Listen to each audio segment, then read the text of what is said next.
Assalamualaikum warahmatullahi wabarakatuh. Perkenalkan, nama saya Arni Devi Puspitasari, NIM C21114201057, kelas 1B, periode S1 Keperawatan.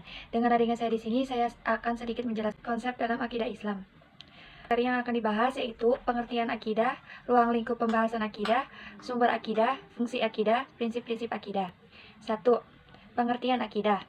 Pengertian, secara etimologi atau lughayat, kata akidah berasal dari bahasa Arab akid yang memiliki arti ikatan, simpul, perjanjian, dan kokoh.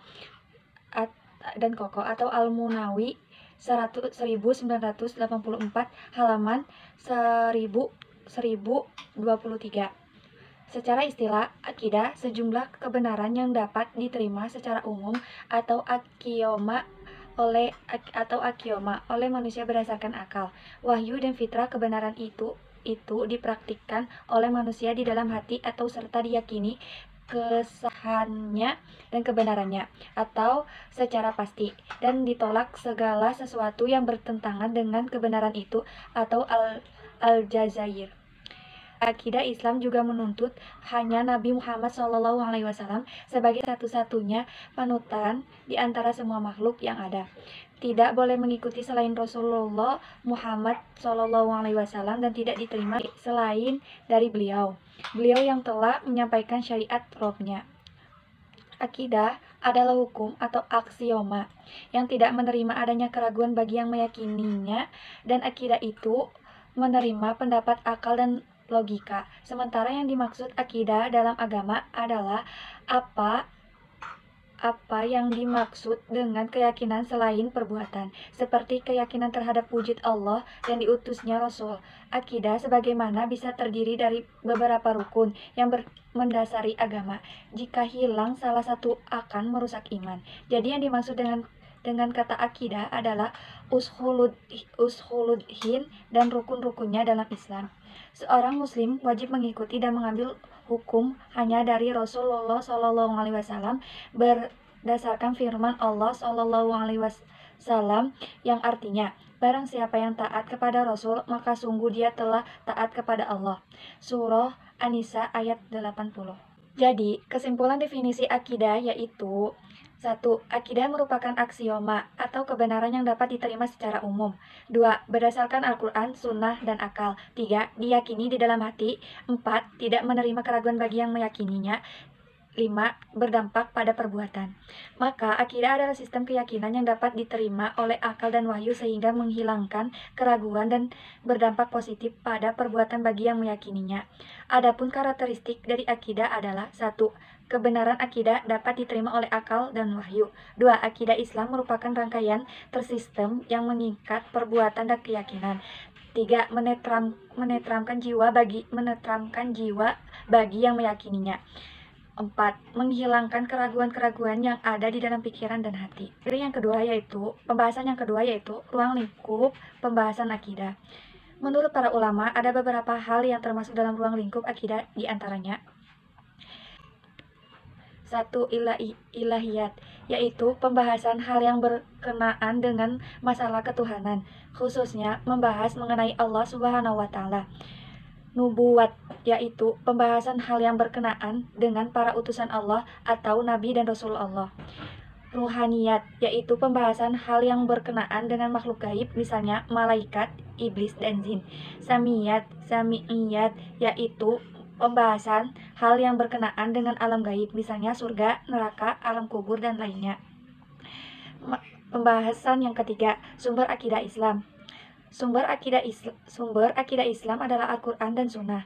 Artinya, apa saja yang disampaikan oleh Allah dalam Al-Quran dan oleh Rasulullah dalam Sunnahnya wajib diimani, yakni diamalkan. Akal pikiran bukanlah menjadi sumber akidah Islam, tetapi hanya berfungsi memahami nas yang terdapat dalam kedua sumber tersebut. Itu pun harus disadari oleh suatu kesadaran bahwa kemampuan akal sangat terbatas, sesuai dengan terbatasnya kemampuan semua makhluk Allah Subhanahu wa Ta'ala.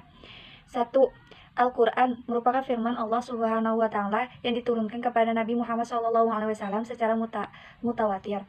atau bertahap dalam rentan waktu kurang lebih 23 tahun meliputi periode Mekah dan Madinah.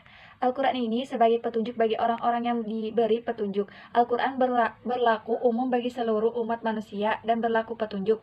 Al-Quran berlalu umum bagi seluruh umat manusia dan berlalu sepanjang masa, tanpa bisa digeser oleh perkembangan zaman. Selain berisi tentang akidah, Al-Quran juga mencakup seluruh aspek kehidupan, seperti aspek ekonomi, politik, hukum, dan budaya, seni, ilmu, pengetahuan, dan lain-lain, serta mencakup seluruh ruang lingkup kehidupan, seperti kehidupan pribadi, keluarga, bermasyarakat, bernegara, dan hidup internasional.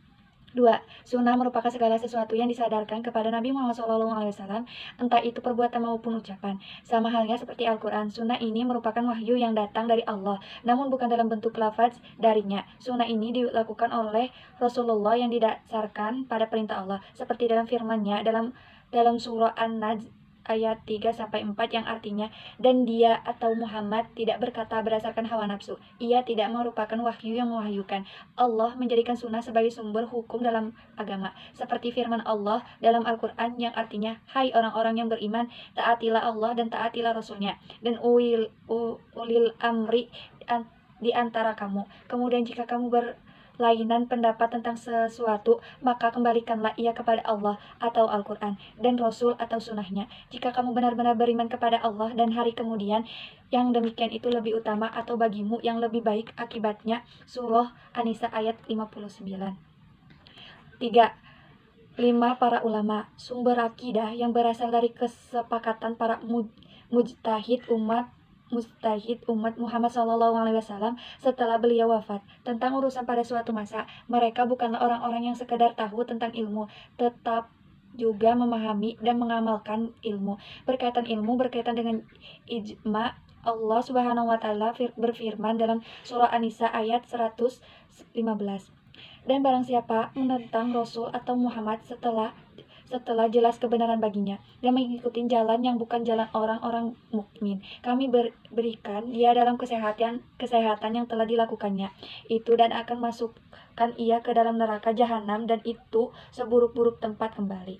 Imam Syafi'i menyebutkan bahwa ayat ini merupakan dalil pembolehan disunatkannya ijma, yaitu diambil dari kalimat jalannya orang-orang beriman yang berarti jima. Beliau juga menambahkan bahwa dalil ini Allah syar'i yang wajib untuk diikuti karena Allah menyebutkannya secara bersamaan dengan larangan menyelisihi Rasul. 4. Akal sehat manusia. Selain ketiga sumber di atas, akal juga menjadi sumber hukum akidah dalam Islam. Hal ini merupakan bukti bahwa Islam sangat memuliakan akal sehat serta memberi hak sesuai dengan kedudukannya, dengan cara memberi batasan dan petunjuk kepada akal agar tidak terjebak ke dalam pemahaman yang tidak benar. Hal ini sesuai dengan sifat akal yang memiliki keterbatasan dalam memahami suatu ilmu peristiwa. Agama Islam tidak membenarkan pengagungan terhadap akal dan tidak pula membenarkan pelecehan terhadap kemampuan akal manusia, seperti yang bisa dilakukan oleh beberapa golongan atau firqah yang menyimpang. Syekhul Islam Ibnu Taimiyah mengatakan, akal merupakan syarat untuk memahami ilmu dan kesempurnaan beramal. Dengan keduanya ilmu dan amal menjadi sempurna. Hanya saja ia tidak dapat berdiri sendiri. Di dalam jiwa ia berfungsi sebagai sumber kekuatan, sama seperti kekuatan penglihatan pada mata yang jika mendapatkannya cahaya iman dan Al-Quran seperti mendapatkan cahaya matahari dan api. Tetapi jika berdiri sendiri, ia tidak akan mampu melihat atau hakikat sesuatu, dan jika sama sekali dihilangkan, ia akan menjadi sesuatu yang bersyukur kebintangan. 5. Fitrah kehidupan. Dalam sebuah hadis Rasulullah SAW bersabda, setiap anak yang lahir dalam keadaan fitrah, maka kedua orang tuanya lah yang membuat ia menjadi Yahudi, Nasrani, dan Majusi. Dari hadis dapat diketahui bahwa sebenarnya manusia memiliki kecenderungan untuk hambanya Allah. Akan tetapi bukan berarti bahwa bayi yang lahir telah mengetahui rincian agama Islam. Setiap bayi yang lahir tidak mengetahui apa-apa, tetapi setiap memiliki fitrah yang sejalan dengan Islam sebelum dinodai oleh penyimpangan. Bukti mengenai hubungan ini adalah fitrah manusia untuk mengakui bahwa mustahil ada dua pencipta yang memiliki sifat kemampuan yang sama. Bahkan Bahkan ketika ditimpa musibah pun banyak manusia yang menyeru kepada Allah seperti dijelaskan dalam firman-Nya surah Al-Isra ayat 67, yang artinya, dan apabila kamu dititipkan bahaya di lautan, niscaya hilang semua yang bisa kamu seru kecuali Dia, tetapi ketika Dia menyelamatkan kamu ke daratan, kamu berpaling darinya, dan manusia memang selalu ingkar atau tidak bersyukur. Pembahasan yang keempat, fungsi akidah Islam. Akidah bisa kita ibaratkan sebagai fondasi atau dasar untuk mendirikan bangunan. Semakin tinggi bangunan yang akan didirikan, harus semakin kokoh pula fondasi yang dibuat. Kalau fondasinya lemah, maka bangunan tersebut akan cepat ambruk. Seseorang yang memiliki akidah yang kuat pasti akan melaksanakan ibadah dengan tertib, memiliki akhlak yang mulia, dan bermuamalat dengan baik. Ibadah seseorang tidak akan diterima oleh Allah kalau tidak dilandasi oleh akidah. Seseorang tidaklah dinamai berakhlak mulia bila tidak memiliki akidah yang benar. Itulah mengapa Rasulullah SAW selama 13 tahun periode Mekah memusatkan dakwanya untuk membangun akidah yang benar dan kokoh, sehingga bangunan Islam dengan mudah bisa berdiri di periode Madinah, dan bangunan itu akan bertahan terus sampai hari akhir kiamat itu tiba atau terjadi.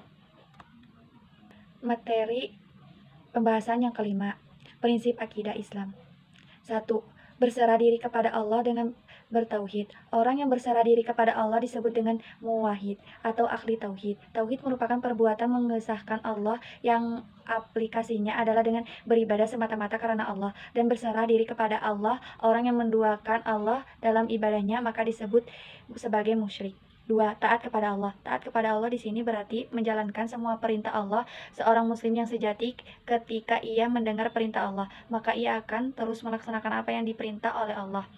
3. Berlepas diri dari syirik. Tidak cukup ia hanya beribadah Allah kepada Allah saja. Dia juga harus melepas diri syirik dan perilaku syirik. Prinsip seorang muslim dalam adalah ia meyakini batilnya kesyirikan dan ia pun mengkafirkan orang-orang musyrik.